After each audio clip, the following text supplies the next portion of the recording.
And let's go. Hello, guys, and welcome to the main phase. Today we were here with Metalgod, who came top 16 at Swagkage's tournament this weekend. Would you like to introduce yourself?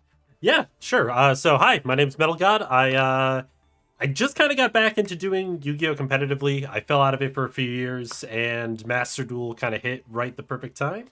Uh, so I gave it a whirl with the tournament. You can find me at twitch.tv/MetalGodX3.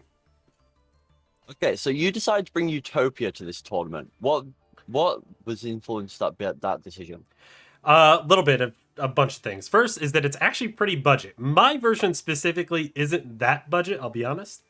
Uh, but it you do get three of the structure deck that gives you a lot of the starting pieces to go for it, which helps out quite a bit. Um, and the learning curve isn't too bad. That was the other big part for me because I am just getting back into it. I've been keeping up with the meta and everything, but I haven't really been playing all too much, even on Dueling Book and whatnot. Just hasn't been my cup of tea. So getting into a deck that had a really easy to go learning curve was really imperative for me. How do you think this deck stacks up against other decks in the meta Against in that other form?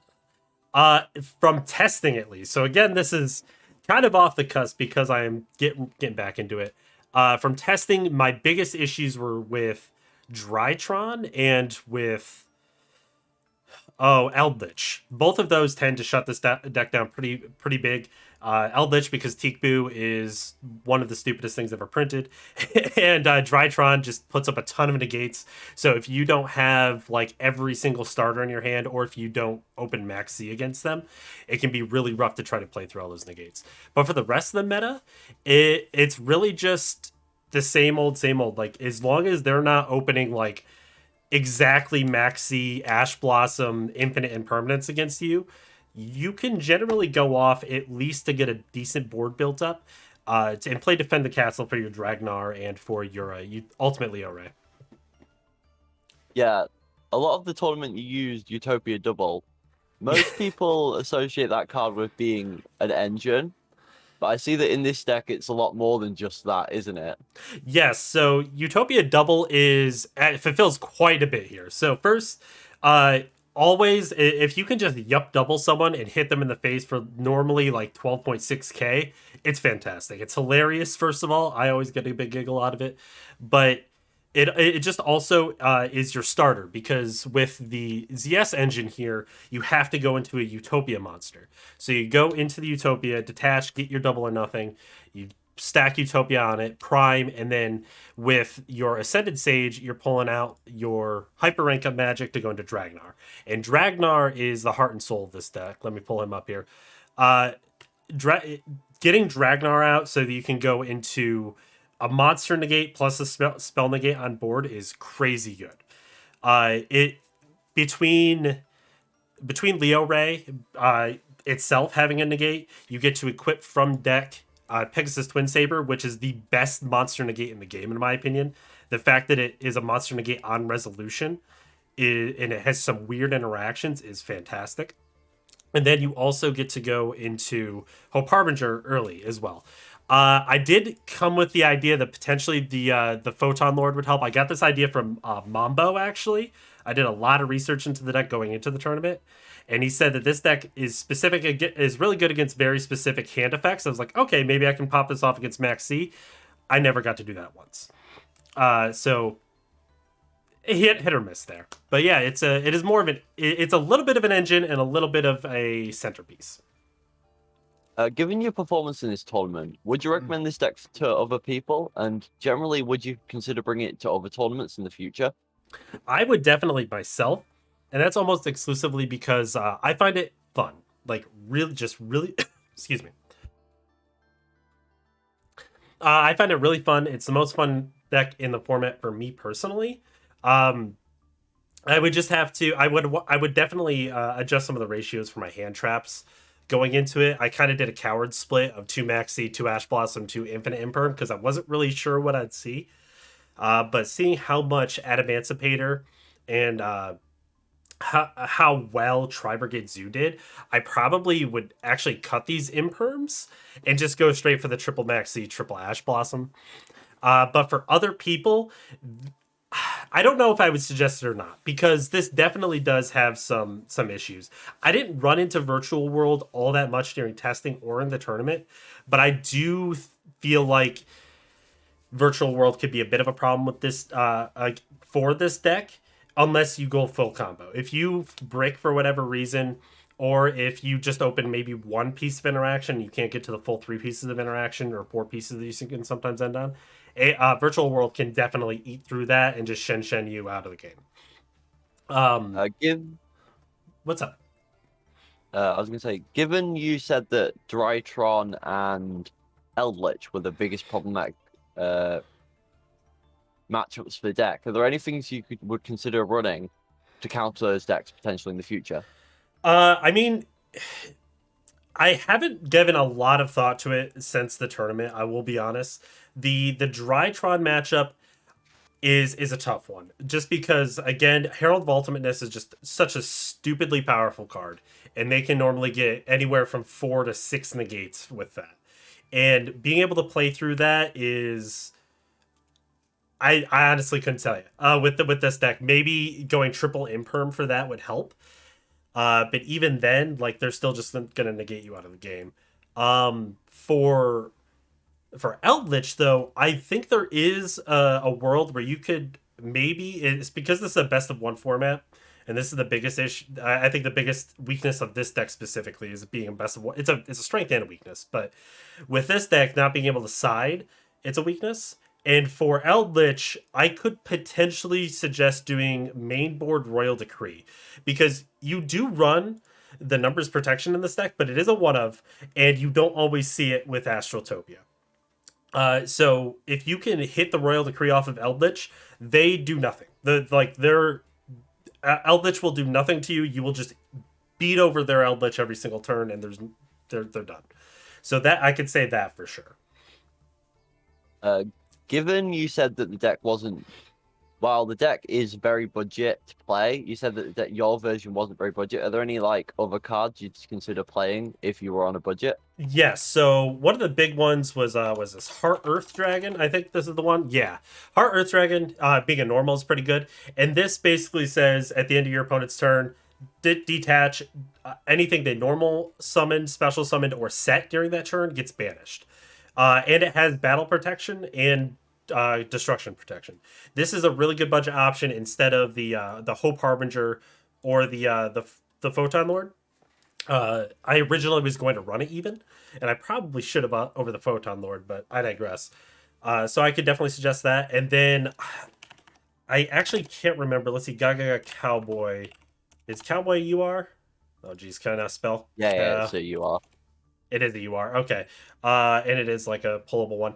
But you also pull this in the packs with everything. So this is also, if you're pulling packs specifically for the Utopia engine and the Automats, this is in the same pack as the Automats. So you could get this as a UR, and this is pretty good. I was kicking myself in the ass. There's a few games where this came up where I could have just got for game, and I took it out for Baguska, which Baguska is technically more budget because it is SR, and it's a great card. But it's also a number monster, so it's summonable off Ragnar if you need it. So that's really the trade-off you give. Gaga's not, Baguska is. Yeah, that happened on stream, didn't it?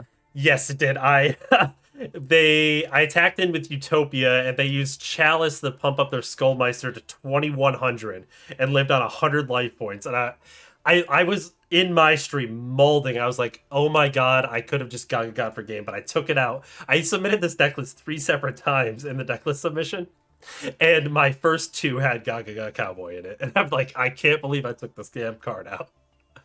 That's so unfortunate. It really is. And I will say, and this is another thing with my performance, this deck outperformed my expectations by a long shot. I played like garbage. That I could tell you 4 different times in one game. That one game, I had 4 different misplays. I didn't go into Zeus. I should have used Impermanence before the battle phase to try to continue comboing off. Because in my mind, I'm like, it has to be exactly Chalice for me to lose this. So I'm like, do I activate Imperm and force it and then try to combo off, or do I just go with it? I'm like, it's probably not Chalice. Let's go.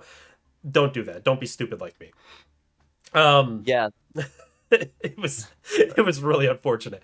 And then there was another game like I misclicked. So like this deck did outperform my expectations. I would definitely suggest if you want to pick this up, maybe pick up the structure decks, see how you like the Utopia engine with the Zexal Sages, because these are rares. The like and Astraltopia, the Onomat are a really solid engine. The hardest part to get is going to be the onomatopoeias, but you never want to run more than two anyways. So if you want to take it to a tournament, definitely try it out, rank with it. I got to Plat 3 with it pretty easily. But definitely don't go in expecting to win everything. I think I got really lucky with my matchups, I'm going to be totally honest. You mentioned this a bit earlier, but do you think this deck is better in tournaments that are best of one, such as the one hosted by Swag, or do you think it would be better in ones that are best of three, such as the one that was hosted by Jones Entertainment? I think in this specific meta, like if we're talking Master Duel meta, I believe this would do better in best of three. Being able to choose which hand traps you need for every matchup is really good for this deck, because this deck does have a lot of searching. So even if you open like four hand traps and two of them can be Ash Blossom, so it's like, oh, whatever, I can only use one, uh, it can still play through it, because you got cards like Zexal Construction, Onomatopoeia to ditch the things you don't need and then keep going off that. So bricks in this deck aren't super common because of the amount of searching this deck does. Uh, so in this format, I would say best of three. If this was TCG format, best of one would actually probably work better, because you don't have to deal with Max C, and just being able to run triple Ash is great. You know, without having to sacrifice anything else, I should say. Speaking of which, how do you feel about the Master Duel format and its differences to the TCG, notably Maxi, of course? Actually, I should have asked this earlier, but I'm not allowed to swear. That's fine. Fuck Maxi. This card, this card is absolutely ridiculous. I hope that whenever we get any sort of updated ban list, this is the first thing that goes. I hate this card more than anything. Even with two Called by the Graves, it's unplayable. Even with three Ash Blossoms, I hate it. I hate that it's mandatory in every deck. I hate that you have to play through it. Other than Yeah, other than that, I think my biggest gripe would have to be just like VFD. I hate having to play through VFD. Um, is that it? Trying to think of any other like problematic cards we got that we don't have in TCG that I like really hate. It's like Maxi and VFD are the two big ones. yeah, a lot of people have been mentioning about how certain decks, such as Pendulum, actually have a lot more options to go into and therefore are better, but aren't like abusive. Yes, I actually another deck I've been playing, and I like three of the games on the ladder I played were with Pen Magicians, and it was another deck I was potentially going to take. But then I learned that my brain is just not big enough for that deck. I have to practice that thing for probably another 3 weeks before I comprehend it. Uh, and it definitely feels like them getting Electromite and Astrograph back at one, they feel significantly better, but weirdly enough, not as oppressive as I expected it to be. I expected Heavy Metal Foes, Electromite, and Astrograph Sorcerer both being legal, that it would be just super oppressive, but it's not too bad. Unless you open the nuts. If you open the nuts with Pen Magician, it's kind of crazy. But this game also currently has triple Max C, so if you see any pendulum hit the board, you just throw down Max C and you laugh at your opponent. So that's the thing. Yeah, given this deck, while really good, obviously you managed to top 16 it with it, still isn't meta in at least what most people consider. Is there any specific pieces of support you think it would need in order to break that like barrier? Ooh, that's a good question. I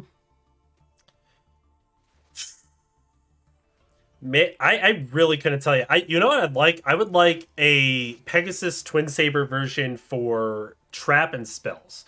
If I can get a Zexal weapon that is exactly Pegasus Twin Saber but for traps and spells, I would consider this deck like borderline busted, because like you could play into any matchup you needed to. Like again, Eldritch. Oh, I just go into my trap negate and they just cry. Or against, I don't know, VW.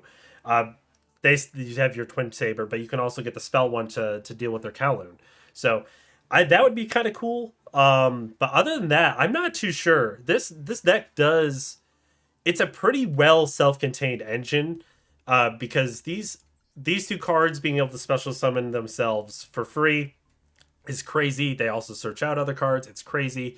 The interactions between the automats is also just, the amount of extra special summons you can get is awesome. So for like in archetype support, I'm not sure. Uh, if we get called by the grave to 3 or ban max C, that would also really help. Because this deck special summons like 37 times a turn. Max C, like you see Max C and you just end your turn or you lose unless you can OTK. But if you want to go first, believe it or not, with this OTK deck, you wanna go first so you can set up your Dragnar negates and just shut your opponent out. But it's rough. It's I really like this deck. I think it's not the greatest, but it can definitely take some games off when you're not expecting it to, just because yep double. I think for one last question I'd like to ask, given you brought a deck that is, well, you can get a lot of the pieces from free structure decks, what do you think of this game's economy as a whole? Especially given outside of like the honeymoon period people continue to talk about. Yeah, I've actually noticed a little bit of Twitter discourse about that this morning, which is interesting to read. And personally, I think it's it's good, especially early on. You can make whatever fucking deck you want day one. Like you can go through all your free to play gems.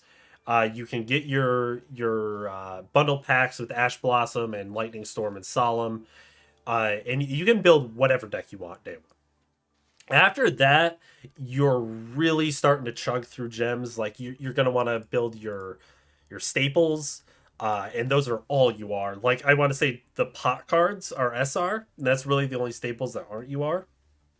Uh, Palace as well. Yeah, Chalice. This is a sleeper hit. I don't think enough people are playing Chalice. By the way, I just what I really believe that Chalice is the best like spell card that people aren't playing. But I digress. Um, this won me more games than any other card in my deck. Uh, but what so you chunk through building your staples, and then you have near no gem output, and you're breaking down every single card you get unless you're going to build for a specific deck, and that can feel bad for sure. Unless you're a whale, then you can just like do whatever. So I don't know. I'm kind of in the middle. I think it's really free to play friendly, especially with the crafting system allowing you to build whatever deck you want. But after the first few days, it can kind of start to chug along. So I'm not sure how to feel about it yet.